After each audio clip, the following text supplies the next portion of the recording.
Astaghfirullahaladzim alladzi la ilaha illa anta aqamtani wa ana abduka wa ana ala ahdika wa anka mustaqim. A'udzubika min syarri ma sana'tu abudaka bi ni'matika wa sabbi faghfir li fa innahu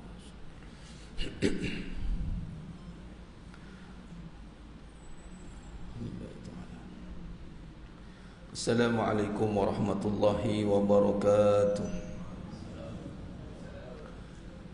Bismillahirrahmanirrahim. Innal hamdalillah nahmaduhu wa nasta'inuhu wa nastaghfiruh wa na'udzu billahi min shururi anfusina wa min sayyiati a'malina. Man yahdihillahu fala mudilla lahu wa man yudlil fala hadiya lahu. Ashhadu an la ilaha illallah wahdahu la syarika lah wa ashhadu anna Muhammadan abduhu wa rasuluh. Allahumma salli ala sayyidina Muhammad wa ala ali sayyidina Muhammad. Rabbi yassir wa la tu'assir, Rabbi tammim bil khair. Rabbi shrah li sadri wa yassir li amri wahlul. Allahumma iftah alaina hikmataka wa anshur alaina min khazain rahmatika ya arhamar rahimin. Wallahu allazi la ilaha illa huwa alimul ghaibi wa syahadah huwa rahmanur rahim. Wallahu allazi la ilaha illa huwa al-malikul quddus al-malikul quddus as-salamul mu'min. Alam ini tidak benar kita sendiri. Itu akidah yang benar. Kita bukan berjalan sendiri. Tak ada sendiri. Kalau ngaji dalam sifat 20, qiyamu ta'ala binafsih itu hanya pada Allah Subhanahu wa taala. Kita ini digerakkan, diberikan, dihidupkan. Maka berjalan kita hari ini, walaupun kita Allah bagi kederat ada kaki sendiri pada syariat zahiriah, namun hakikatnya fitrahnya manusia itu adalah mesti tidak boleh tidak, mesti dengan Allah. Mesti dengan Allah. Itu bismillah, isti'anah. Huruf yang pertama dalam Quran itu huruf ba, merujuk kepada perbahasan yang panjang, tapi salah satu perbahasannya adalah isti'anah, pertolongan Allah. Maka Allah kalau tidak tolong kita berjalan, maka tidak boleh kita berjalan. Kalau Allah tak tolong kita berdiri, maka tidak boleh kita berdiri. Dia tidak boleh ada istilah aku berdiri sendiri, tak ada. Walaupun syariat ya nampak kaki kita, tapi pada hakikatnya tidak. Namun kalau kita nak berjalan atas akidah yang benar, hidup bersandarkan kepada tauhid, hendaklah kita melihat terus kepada kekuasaan Allah Subhanahu wa taala, itu pada mentauhidkan kehidupan, sandarkan kepada kekuasaan Allah Subhanahu wa taala. Nah, begitu juga dengan amalan. Dalam tafsiran yang kedua, Al-Imam At-Tabari dalam tafsir At-Tabari menterjemahkan dalam konteks Allah menciptakan kita dan juga amalan kita. Amalan yang kita dok buat hari ini, yang kita boleh lakukan, kita bertadarus, berqiyamul lail, kita datang solat jemaah, kita boleh buat semua amalan, bukan sebab kita yang boleh buat atau kita yang mengadakan amalan. Ini akidah kena benar. Ni kalau kau tak beramal ni tak ada amalan. Bukan tak ada amalan, Allah dah adakan amalan, kita beramal ikut suruhannya, itu dia. Allah yang mengadakan. Bahasa mudah dalam kehidupan, kita nak pergi kerja. Pagi ni kan tadi sempatlah Ustaz minta maaf Ustaz, kerja tak apa, pergilah kerja, tak masalah pun. Habis yang dengar ni yang tak ada kerja ke? Ni pun kerja juga. Ada orang kata dah tak ada kerja boleh dengar ceramah. Ini pun kerja juga. Masing-masing kerja ada bidang masing-masing. Jangan dah kata dah tak ada kerja bolehlah dengar ceramah, dah tak ada kerja boleh datang solat. Itu salah fahaman tu. Walhal kerja utama kita itu mestilah membawa kepada taat kepada Allah. Selagi mana perkara itu membawa kepada ketaatan, itu pekerjaan yang sebenar. Baik. Maka kita pergi bekerja. Mana boleh pergi kerja saja-saja pergi? Mestilah diberikan peluang pekerjaan, diciptakan peluang pekerjaan. Panggil mencipta peluang pekerjaan untuk umat. Bila ada peluang pekerjaan, maka adalah pekerjaan. Maka bos bagi peluang dulu. Sebab tu bila datang kerja, dia tak boleh menongak langit jumpa bos, jalan kepak jangan menongak. Kamu siapa? Saya pekerja. Kamu siapa? Pekerja pun tanya. Aku bos. Aku yang bagi kau kerja datang sini. Walaupun kau kerja terbaik pun, walaupun kerja kau yang terbaik pun, kalau aku tak bagi kau kerja, kau tak ada kerja. Walaupun kita amalan terbaik, kita boleh amal terbaik, amal awal waktu, kita boleh berzikir, semua terbaik.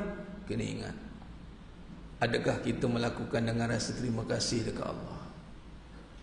Ya Allah, terima kasih ya Allah. Kalau kau tak bagi aku peluang beramal, aku tak ada amalan. Berapa ramai yang kau tak bagi peluang untuk beramal. Yang dah ada peluang pun kadang-kadang tak rasa itu satu peluang. Dia rasa aku kena ada amal, aku kena ada amal. Ini kita berbincang tentang apa ni? Kembali kepada fitrah. Ini cerita kembali kepada fitrah. Penutup kita ni, minggu depan insya-Allah kita Aidul Fitri. Ni minggu last ni. Ni penutup dah ni. Tu pun haji kata, Ustaz, Jumaat ni ada kuliah. Allah, Jumaat lupa saya kata. Tu kena lepas tarawih lah insya-Allah. Jadi membawa kepada fitrah. Semua ibadah kita, diri kita semuanya itu nak kembali kepada fitrah. Yang ni kembali kepada Allah. Bila sebut kembali kepada Allah, nak kembali dengan cara mana? Akidah yang benar. Lepas tu kita bertakbir. Ya, ini kita kembali kepada kebesaran Allah. Allahu Akbar, Allahu Akbar. Kalau kita kat sini mendayu lah. Kalau di Mekah, di Madinah tak mendayu. Allahu Akbar, Allahu Akbar, Allahu Akbar. La ilaha illallah, Allahu Akbar. Macam tu lah. Tak sempat lah minta air mata lah. Kalau sini mendayu lah. Tak apalah, kita uruf kita kat sini. Tapi jangan kita ke Allahu Akbar, Allahu Akbar, Allahu Akbar. Tak habis lagi sebab orang. Ingatkan ingat Allah, ingat kampung. Awak bertakbir ingat Allah, betulnya dia ingat kampung. Ya Allah, macam mana takbir itu? Orang kalau ingat Allah, sedih kau Ustaz.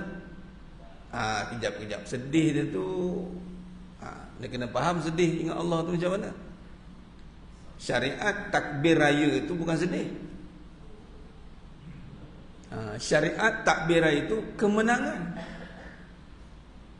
Nak sedih-sedih ni malam-malam ni, malam akhir ni. Sedihlah seorang-seorang. Sedihlah sampai tak bangun-bangun muka sujud pun tak apa, tak ada orang marah. Sedih lah. Habis kalau hari malam Syawal, kalau ikutkan syariat ni gembira. Nak sedih juga. Salah tempat sedih tu. Salah tempat. Macam kita nak puasa, punya rajin telajak.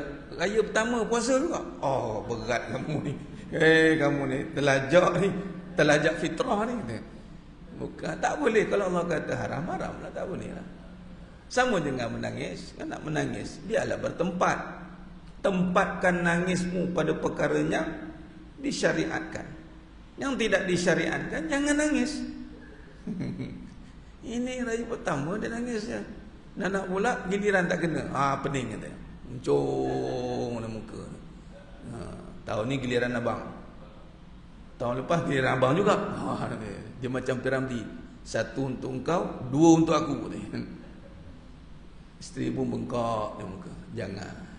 Tak rugi pun. Nak ziarah mak ni bukannya hari raya je.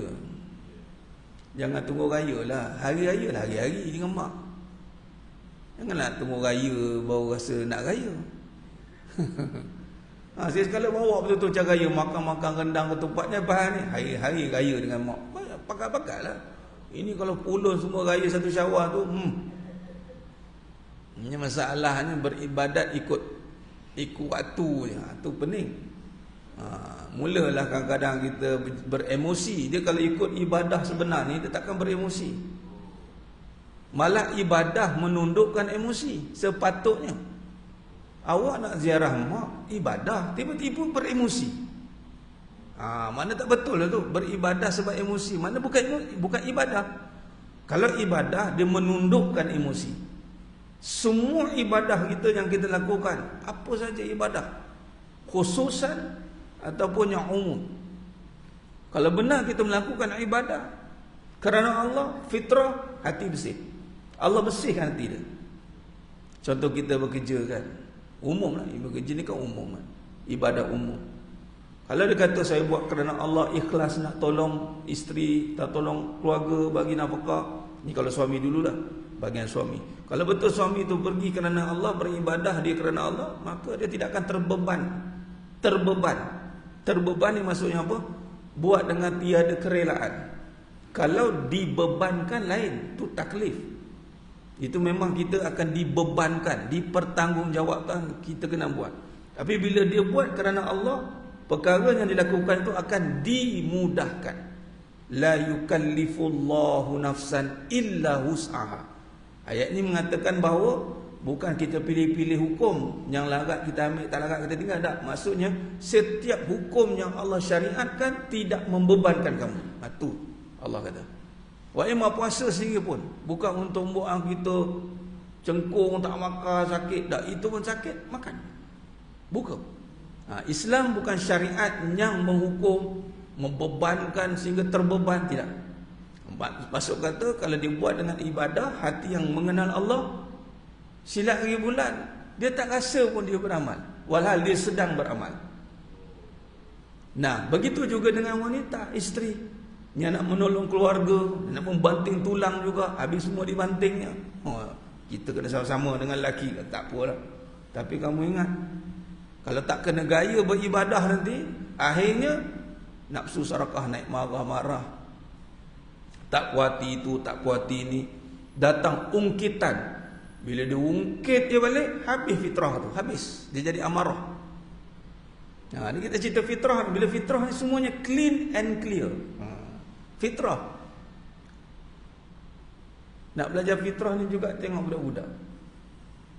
Dia tak pernah ungkit. Budak-budak ni tak pernah ada ungkitan. Budak mana pernah ungkit. Ungkit itu, ungkit ni, dia tak tahu apa nak diungkitkan, kerana dia masih berada dalam keadaan yang fitrah. Ni rumah bagi bangkan sikit je, kenapa? Macam tiba-tiba budak 3 tahun cakap dengan 4 tahun. Semalam masak lain, ini masak lain, dia ungkit. Tak ada, budak-budak dia tak ada ungkitan. Maka kita beramal, beribadah ni bila bawa kepada, menuju kepada Allah dengan fitrah, bermaksud kita membawa amalan yang mengikut kepada akidah yang benar, yang tepat dan yang jelas. Jemaah yang muliakan Allah SWT, cuba kita renungkan seketika. Dalam perbahasan Nabi SAW mafhum hadis, jasa seorang ibu dan ayahlah, terutama ibu, setitis air susu ibu tidak mampu dibayar oleh seorang anak. Tak ada satu pembayaran yang boleh dibayar, hatta nyawanya. Sebab apa? Sebab dari ibumu. Dari ibumu. Nak ceritanya, ni contoh tamsil, kita pun dengar. Maka seorang anak bila beramal untuk ibunya, nak kata membalas budi pun tak terbalas. Tapi dia kena beramal kerana dia mengatasi balas tu. Sebab apa? Dia rasa syukur kerana mak Allah Ta'ala jadikan maknya dan dia hidupkan. Itu kalau dia seorang manusia. Cuba kalaulah seorang ibu yang melahirkan saja, Nabi kata tak terbalas. Kalau yang menciptakan kita, bagaimana Allah SWT yang menciptakan kita? Adakah kita nak minta dibalas, ataupun kita nak buat tanpa batas? Dengan mak ni kira bahasa mudah tak berkira lah. Mak cakap ni, mak tak apa, tak ada masalah. Kalau orang larat, orang buat insyaAllah. Mak pun jadi faham kan, mak pun okey lah. Si kita sebagai anak, kerana tak terbalas, maka bukan langsung tak buat. Kalau buat pun kan boleh balas, bukan macam itu. Bermaksud dia letakkan diri dia tanpa batas, tak ada had, on call. Anak on call. Nah, begitulah kita dengan Allah SWT, lebih-lebih lagi kerana kita diciptakan oleh Allah. Maka kita beribadah menuju kepada Allah, berjalan, kita melakukan dengan berbaki masa yang ada ni. Hari-hari yang ke 23, malam ni malam 24. Jangan kata 23 ni Lailatul Qadar ni, besok boleh slow down sikit. Dia tengok besok geduk, anjak lagi geduk, kena aku malam ni tu. 24, 25 pun nanti slow. Kenapa? Malam Lailatul Qadar dah, semalam tu. Maknanya tu tak kena tu. Orang yang kena Lailatul Qadar, dia punya booster semacam. Dia punya amal dia terus lagi semangat. Dia bukan lagi slow. Dia bukan slow lagi, bukan. Dia dapat Al-Qadar, dapat Al-Qadar, dapat Lailatul Qadar. Kadang-kadang orang tulis 2 kali, dapat malam Lailatul Qadar.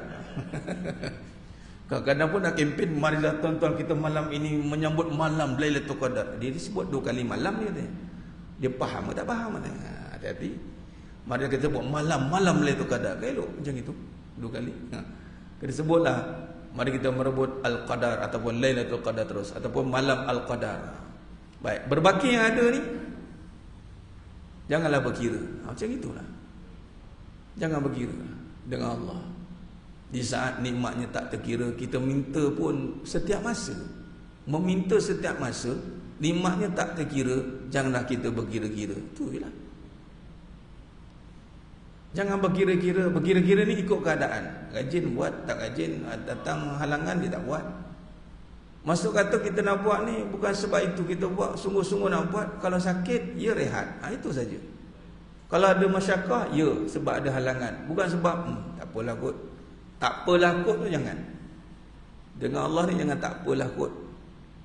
Kalau boleh buat, kita buat. Yang wajib sudah pasti. Yang sunat kita perbanyakkan. Yang Allah benci makruh, kita jauhkan. Yang wajib jangan yang haram jangan sesekali. Kalau terbuat, wasari'u ila maghfirah. Jangan berkira-kira untuk minta maaf dengan Allah. Kerana Allah tidak berkira-kira untuk memaafkan kita.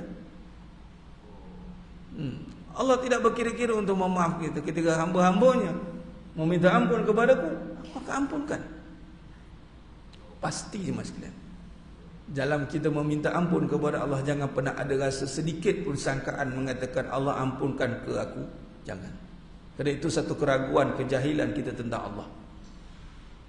Maknanya akidah pembahasan tentang tauhid tidak jelas. Kalau kita jelas tentang tauhid, sebanyak mana dosa kita, segunung mana pun kita memohon ampun kepada Allah, Allah pasti mengampunkan. Kerana itulah sifatnya yang Maha Pengampun. Maka jemaah yang memuliakan Allah SWT, fitrah membawa kita kepada perjalanan menuju Allah yang membawa kepada sakinah. Fitrah membawa jiwa menjadi sakinah. Yakni sakinah, yakni ketenangan. Yang mana menjadi buah ataupun menjadi bekalan di saat sebelum kita mati, agar kita boleh dipanggil oleh Allah SWT dengan panggilan yang sebenar. Apa panggilannya? Ya ayyatuhan nafsul mutmainnah. Mudah-mudahan jemaah sekalian, sebab itulah Al-Qadar itu membawa maksud salamun hiya hatta matla'il fajr. Salam, sejahtera. Orang yang kita nak bukan sekadar kita masuk pada Al-Qadar, kita tak nak sekadar kita masuk pada malam itu, tetapi kita nak malam itu masuk dalam diri kita. Itu ayat. Kita nak bahawasanya malam itu masuk ke dalam kita. Bukan kita yang masuk sekadar pada malam itu, yakni kita masuk pada Al-Qadar.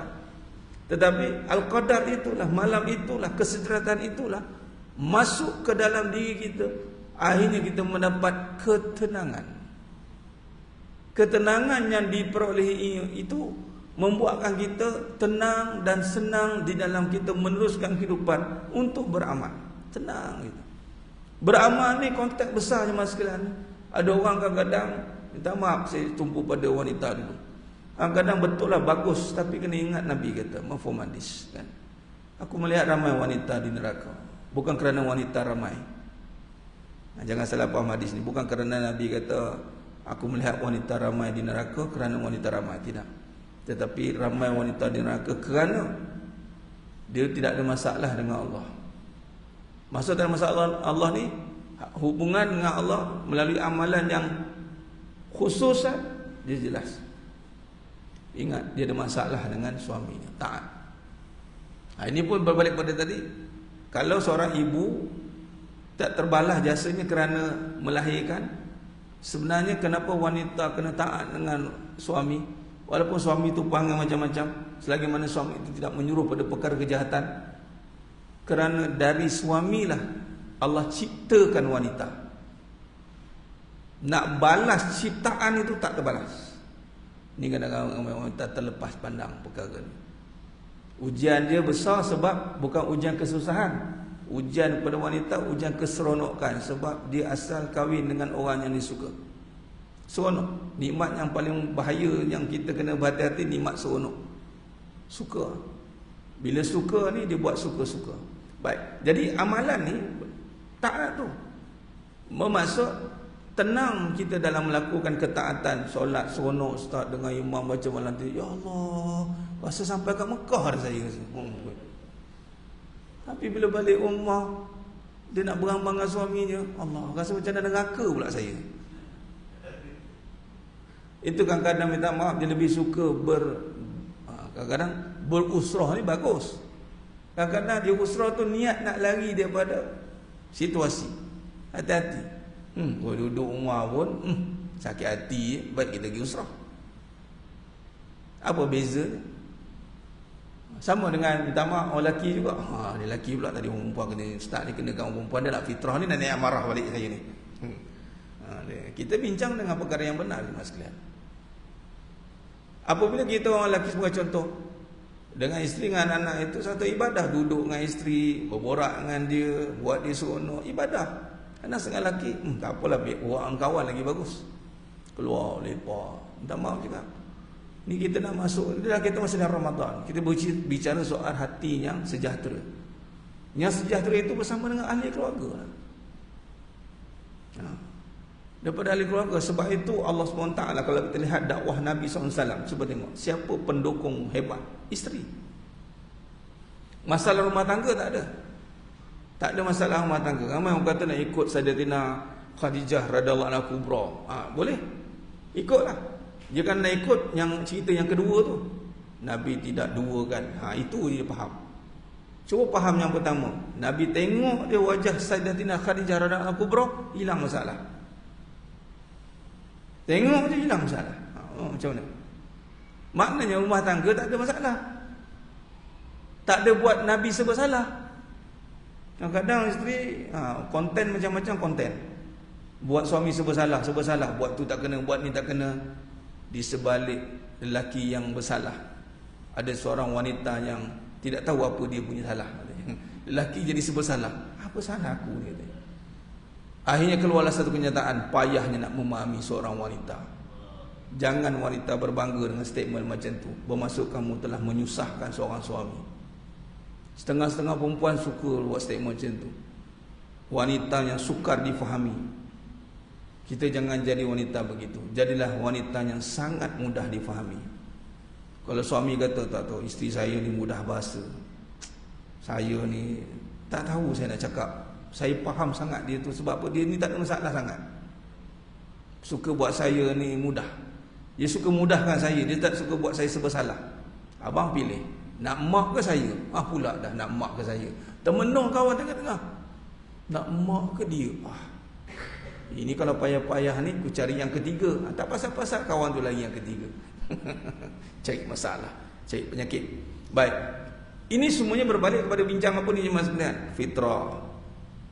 Dalam beribadah meliputi semua perkara. Beribadah kita bukan hanya luar lingkup sejadah ni. Malah daripada sejadah kita ni, tempat solat kita, soft kita ni, keluar beribadah dengan hati yang terbuka. Kita masuk dalam bulan Ramadan, bulan yang membentuk hati kita kembali kepada fitrah. Keluar pada Ramadan, hati kita sejahtera, sakinah. Kita boleh menyantuni, suka bagi makan orang, suka berjemaah, suka berjumpa dengan sahabat. Ini kita berlaku dalam bulan Ramadan. Kita makan beramai-ramai, ini kita berlaku dalam bulan Ramadan. Ini hanya pada hati yang sakinah. Kalau hati itu tidak sakinah, dia takkan boleh buat begitu jemaah sekalian. Jadi dalam bulan Ramadan, alhamdulillah, Allah kurniakan sakinah pada hati kita. Allah kurniakan ketenangan pada hati kita.